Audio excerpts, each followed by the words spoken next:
Thank you so much to the organizing committee and for the opportunity to speak in this meeting.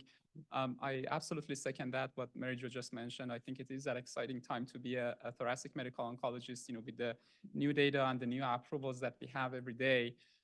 So the topic that I'm going to talk about is the evolving role of genomics in thoracic oncology, equipping nurses for precision care. It is a very vast topic to cover in about 30 minutes or so, and there will be quite a bit of data. I hope you are very well caffeinated, but this data will be available for your review also later on to take a look at.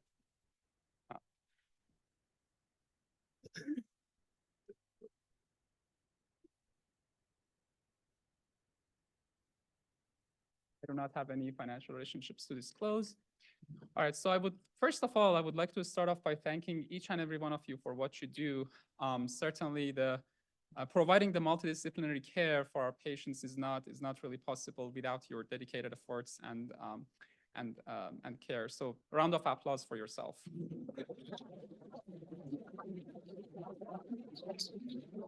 So with that being said, this is the outline of my talk. First, I'm going to touch base on some of the definitions and some of the basics to talk about what is a genomic biomarker, what do we mean by that, and then when and how and why do we have to check for genomic biomarkers. And then majority of my talk will be focused on some of the highlights of the targeted therapies with focus on EGFR and ALK space. And then I will also talk a little bit about some of the rare genomic alterations such as MET, RET, etc. And then I will finish off by summary and future directions. So in this table, you can see the paradigm of the management of non-small cell lung cancer. So in stage 1, we generally manage by surgery and radiation. You can see that overall survivals at 5 years is excellent, reaching up to 90%. In stage 4, we still have very low survival rates, 0 to 10% is the median 5-year overall survival. And they're managed very differently. In stage 4, the main branching point is to do molecular profiling or the NGS, next generation sequencing. And if the patients have an actionable alteration, in that case, they will go on to receive those targeted therapies. And if they do not, they usually go on to receive chemotherapy, chemoimmunotherapy, or immunotherapy. Stage 2 and 3 now is a little bit more complex. For stage 2 and 3, the main branching point is if we are dealing with a resectable disease, a resectable cancer, in which case, after the surgery, the patients will go on to receive adjuvant chemotherapy. And as Dr. Fiedler mentioned, in this space now, we have targeted therapies entering this space as well. In the adjuvant setting, now we have data for EGFR and ALK targeting therapies that improve the disease-free survival for our patients. So we've come a long way. The pie chart on the left is actually showing some of the mutations that were described about 12 years ago now. We knew about KRAS, EGFR, and ALK.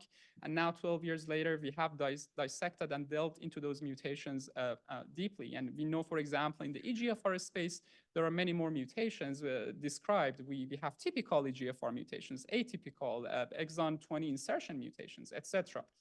And this is certainly a molecular superhighway. Not only we have looked into many of these mutations in more depth, but we know now that certain clinical and demographic features are also important here. For example, we see that certain EGFR mutations might be more prevalent in Asian populations, or they're less likely to be found in patients with a smoking history or those with a squamous histology. What do we mean by a driver oncogene? When you hear that term, it has a meaning. You may remember from your cellular and molecular biology.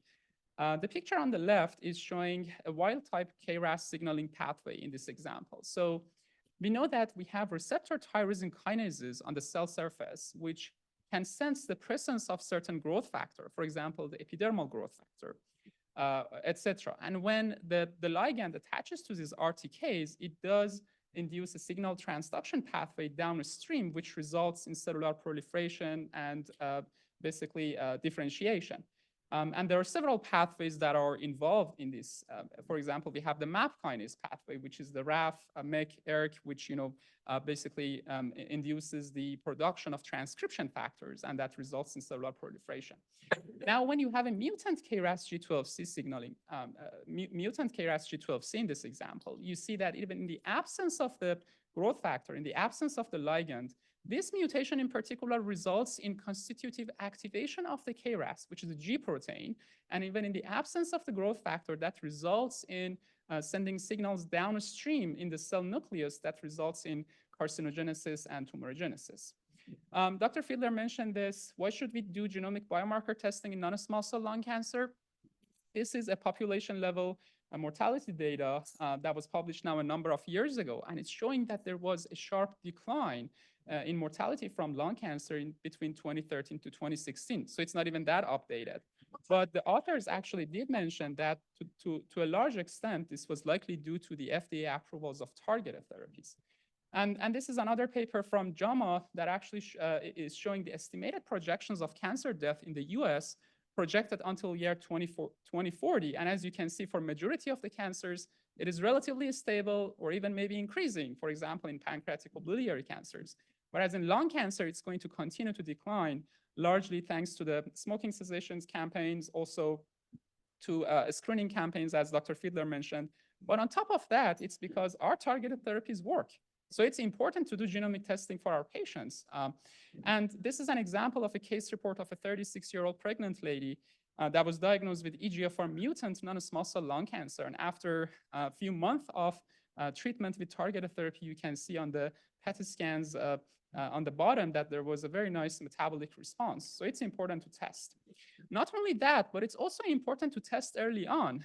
This is the result of a work of a group at University of Pennsylvania that looked into the data of survival, overall survival of patients, depending on the availability of their NGS testing, the next generation sequencing testing. And as you can see, the patients who were started on treatment, if they had the NGS testing available, their median overall survival reached about 25 months compared to only 6 to 7 months in patients who did not have the NGS testing available. So the timing of the NGS testing is also crucial to be done early on. This diagram is showing the timeline of the FDA approvals. As you can see, starting at 2011, 2010, there was crizotinib. Moving on, fast forward to 2018, we have the osimertinib in EGFR mutant lung cancer. And then now, as Dr. Fiedler also mentioned, we have some of these targeted therapies in entering the adjuvant space as well. This is a table that shows some of the highlights of the approved targeted therapies for metastatic non-small cell lung cancer that harbors certain mutations. I will go over this data quickly. So I think at this point you agree with me that thoracic oncology is precision medicine at its finest, and the next generation sequencing and comprehensive biomarker testing is crucial in offering the right treatment to every patient. Now, NGS or next generation sequencing is recommended for all patients with advanced metastatic non-squamous non-small cell lung cancer based on the ASCO and NCCN guidelines. But it should also be considered for patients with advanced metastatic squamous cell carcinoma. We are having more emerging data with respect to that as well. Now, how do we do the molecular profiling? So we have the tissue-based tests, such as the next generation sequencing. It is more accurate. However, there are pros and cons. Tumoral heterogeneity, spatial tumoral heterogeneity can alter the results potentially. And it does take time to come back, sometimes 3 to 4 weeks. We do also have the plasma-based testing, which is basically a technology that isolates the cell-free DNA, circulating tumor DNAs, and runs the DNA testing on those on the DNA, cancer cells DNA. And the advantage here, the main advantage, is the rapid turnaround time. It takes about 5 to 7 days to come back. However, the main caveat here is that there is high risk of false negatives. Although there is data and studies showing that there's actually a good amount of concordance, roughly about 90%, between tissue and plasma-based testing. Now I'm going to switch gears a little bit and talk more about some of the more basically exciting data with respect to our targeted therapies. First, I'm going to talk about EGFR mutated non-small cell lung cancer, which is roughly about 20 to 25%. And as you can see in these pictures on the right side, you can see the more common EGFR mutations from exon 18, 19, 20, and 21. It is important also to know the distinction between EGFR mutation and EGFR amplification and overexpression, which is a different entity. But regardless, when we have these mutations, which for the most part exist in the intracellular domain of the EGFR receptor, that results in constitutive activation of the MAP kinase pathway, PI3K STAT3, which is associated with carcinogenesis. It's been almost 20 years in the EGFR space that we have discover targeted therapies. This is a paper that was published at New England Journal of Medicine now exactly 20 years ago, in 2004. And this paper, in fact, described a very nice response of a patient to gefitinib, one of the earlier generation tyrosine kinase inhibitors in the EGFR space. Fast forward 22, 24 now, we have many more approvals in this space, both by the FDA and the EMA. And you can see that for osimertinib in particular, the FDA approval for first-line use came out in 2018. With respect to EGFR mutated non-small cell lung cancer, there are three key first-line trials. I will focus mostly on the first two, the FLORA trial, FLORA2, and the MARIPOSA trial. So the FLORA trial was one of the seminal trials that we have that looked into osimertinib for first-line treatment of EGFR mutated non-small cell lung cancer in patients who are treatment naive and have advanced metastatic cancer, compared to an EGFR TKI comparator, which was erlotinib and gefitinib, with the primary endpoint of being the progression-free survival. And you can see in this very impressive Kaplan-Meier curves that the PFS was clearly different between the two groups, reaching up to 19 months in the osimertinib group compared to 10 months in the EGFR comparator EGFR TKI. So the risk of progression or death decreased by 54% in the osimertinib group compared to the other arm. Now, the final overall survival data was published about 4 years ago. And as you can see, the osimertinib has increased the median overall survival for this patient group to 39 months, roughly, compared to 32 months. Well, these drugs have toxicities. So in this table, you can see some of the more important and more prevalent, I should say, toxicities associated with these types of TKIs. Namely, diarrhea, rash, nail changes, skin changes are among the common ones to remember. However, we have decreased appetite and nausea. Also, we see that commonly among our patient population as well. Now we have the FLORA2 trial. And now the FLORA2 study, in fact, was a study that is looking at, again, first-line treatment of EGFR mutated non-small cell lung cancer, advanced or metastatic. And now we are combining osimertinib in this example with chemotherapy. And these patients get chemotherapy, and they compare that to osimertinib alone. And again, as you can see in the PFS and also in patients who had CNS disease, there is again a clear separation of the curves showing advantage of adding chemotherapy. And in fact, this resulted in the FDA approval of this regimen, chemotherapy plus osimertinib, in about 3 months ago. Now to talk a little bit about some of the less common mutations in the EGFR space. We do have the EGFR exon 20 insertion mutation, which is one of the less common ones. It's roughly about 5 to 10% of the EGFR mutations that we see in the non-small cell lung cancer, and roughly about 1 to 4% of the total non-small cell cases. We do have a biospecific antibody called amivantamab, which in fact targets EGFR and MET. And in this study, amivantamab, which was previously approved for second-line use in exon 20 insertion non-small cell, was compared to chemotherapy. Chemotherapy was added to it and was, in fact, compared to chemotherapy alone. And again, as you can see in the primary endpoint of PFS, there was clear separation of the curves, which actually brought amivantamab to the first-line treatment of exon 20 insertion fairly recently. So this was also FDA approved quite recently. Now, amivantamab as a biospecific antibody causes a lot of toxicities and side effects. The infusion-related toxicities are common, more than 20% of our patients. And in fact, there is an infusion instruction that should be followed, and these patients should receive Tylenol, antihistamines, and steroids before starting the infusion. And it is recommended to involve dermatology early if the patients develop rash or skin toxicities, as well as interstitial lung disease, ocular toxicities, etc. So what happens if there is resistance mechanisms to osimertinib? Now, we have delved into this also deeply. We know that there are certain mutations that are associated with resistance to first-line osimertinib. For example, in this busy pie charts, you can see MET amplification as one of the examples that's pretty well described. We also have C797X or S that also are associated with resistance. In those situations, now we have new second-line treatment. And now this is the MARIPOSA-2 study that is looking at combination of amivantamab, lazertinib, which is another TKI in the EGFR space, with chemotherapy, or amivantamab chemotherapy. The PFS Kaplan-Meier curves are a little bit busy, but to make it simple, amivantamab plus chemo or amivantamab lazertinib chemo did better. So we're going to have to see after maturation of the survival data what happens. But there is also new developments coming into this space. Now, ADORA trial, you might say, okay, these are all for metastatic advanced cases, but how about patients who get their cancers resected? Well, TKIs are also entering that space. This is a seminal trial called the ADORA trial, which looked at basically utility, efficacy, and safety of adjuvant osimertinib after resection of stage 1B, 3A non-small cell lung cancer that is EGFR mutated. And the primary endpoint was also DFS, disease-free survival, compared to placebo. You can see clear separation of the Kaplan-Meier curves. The DFS is very impressive. Median DFS is now about 66 months in the osimertinib group, compared to 28 months in the placebo group. So this resulted in basically established the adjuvant osimertinib as a standard of care for treatment of resected stage 1B to 3A EGFR mutated non-small cell lung cancer.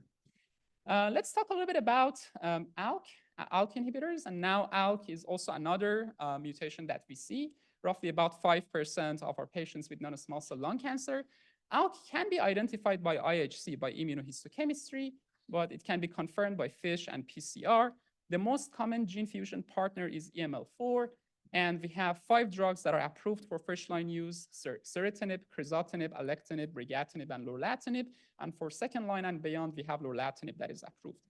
Very quickly, there are 3 trials for each of the drugs that I mentioned. In alectinib, we have the ALEX trial that was published a while ago. Again, in these examples, you can see the separation of the curves in terms of the PFS and also CNS responses. CNS responses were also very impressive with alectinib. So possibly decreasing the progression in central nervous system. In brigatinib, we have the ALTA-1L trial that also showed benefit of brigatinib compared to the first-line ceritinib at the time. And you can see, again, there was a separation of the curves with respect to the PFS. And lastly, we have the lorlatinib based on the CROWN trial that also showed that lorlatinib is also a very viable option in this space. Again, these medications are also can be toxic. They have side effects. In the case of lorlatinib, they have peripheral neuropathy, neurocognitive issues, edema, and which can be really hard to manage at times, for us patients in the clinic. So these trials established lorlatinib, brigatinib, and alectinib as first-line options for treatment of advanced ALK-positive non-small cell lung cancer. And you might ask, how about resected ALK-positive non-small cell? Could there be a role for TKIs in that space? It turns out that there is. And this is the results of the ALINA trial that was published recently. And the ALINA study randomized patients with ALK-positive non-small cell that had the cancer resected. They went on to receive alectinib compared to platinum chemotherapy. And then you can see that there is, again, a clear benefit with adding alectinib in the adjuvant space. The DFS is very different, stage 1B, 2, or 3A. So now this trial also resulted in the FDA approval of adjuvant alectinib in the treatment of resected ALK-positive non-small cell lung cancer about a month ago. So other genomic alterations that are not common, we do not have very robust phase 3 data for most of them, but there are some of them that are notable, and I'll go over them quickly. We have the MET exon 14 skipping mutation, HER2, ROS1, RET fusions, KRAS G12C, and the BRAF V600E mutation. So this is the result of the phase 2 geometry trial that looked into utility of capmatinib, which is a MET inhibitor, MET TKI. And this was basically a phase 2 smaller study, and the median overall survival of patients with this particular mutation was roughly about 21 months. So this, in fact, resulted in the regular FDA approval of this drug in August of 22. Similarly, we have the tepotinib, which is another MET inhibitor, and that was based on the VISION trial. Same thing, it was a phase 2 study, and the median overall survival was roughly about 20 months. Again, these are drugs that can have significant toxicities, such as edema, musculoskeletal pain, dyspnea, etc. And this also resulted in the FDA approval of this drug in fairly recently, in February of 24. With respect to HER2 disease, which is not common, roughly about 1 to 3% of non-small cell lung cancer, we have the Destiny Lung 01 trial. You can see the waterfall plot there that shows majority of the patients. After progression of first-line treatment, they had some partial response with a median PFS of about 8 months. So now we see that trastuzumab deruxtecan is approved by the FDA for second-line use in patients who have HER2 mutant disease. Fairly recently, we saw the results of the Trident-1 trial, which evaluated the safety and efficacy of repotrectinib, which is a ROS1 fusion inhibitor in non-small cell lung cancer. Not very common, about 1% to 2%. But again, the objective response rates achieved to about 80%, 70 to 80%. And this also resulted in the FDA approval in November of 23, repotrectinib for ROS1 positive lung cancer. There are other medications in this space. We have entrectinib and crizotinib as well. But again, when looking at the data, the response rates, the objective response rates are about 70 to 80%. And now in the KRAS G12C space, we have two drugs. One of them in this example is based on the CodeBreak 200 study, which established sotorasib. Sotorasib is a KRAS G12C inhibitor for second-line use of patients with KRAS G12C. And again, based on the PFS data. And current approvals that we have in this space include sotorasib and adagrasib. There are issues with all of these drugs. There is concern for hepatotoxicity, drug interactions. For example, sotorasib shouldn't be taken with antacids. There's issues regarding dosing, and we will need better and more mature overall survival data. Some of the other targeted therapies include the RET fusion, again, 1% to 2%. We have two drugs, selpercatinib and pralsetinib. In the BRAF V600E mutation, we have the brafenib trametinib. And for NTRK fusions, which are very rare, about 0.3% of the non-small cell lung cancer, we have entrectinib and larotrectinib. This is a busy table that is looking at the evolving role of targeted therapies in the neoadjuvant and adjuvant space. So a lot of the medications that I went over, we have trials looking at, okay, what happens if you give them before surgery, for example? Does that result in improvement in, for example, major pathological response, et cetera, as well as adjuvant space. So it is an exciting time, and we have to wait for the maturation of this data. And this is just a summary of the data that I went over with you with respect to the different mutations that we have based on the ASCO Living Guidelines for different mutations. I'm going to skip this. And with that, I'm going to end my talk. Right.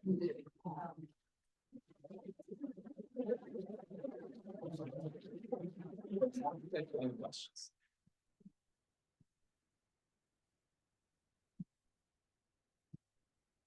Any questions?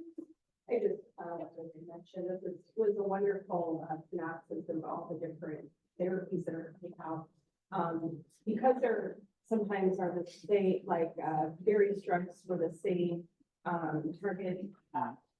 At that point, you look to see the side effect profile to determine which one is best for the patient. Yeah, absolutely. So that's the art of individualized medicine, so to speak. Yeah, exactly. That is very true. So we have, based on these trials, we know, for example, the risk of ILD might be higher or lower in one drug compared to another. So if I have a patient that I know has some baseline ILD, I may choose one over the. But these are all nuances. It's really hard to say for sure. The patient is going to do better with one compared to the other. And in majority of the cases, it also boils down to some other factors. You want to make sure there is no drug interactions, for example, or can the patient tolerate the drug, etc. That is very true. So we look at other demographic and clinical features. Yeah. Right. Are there questions?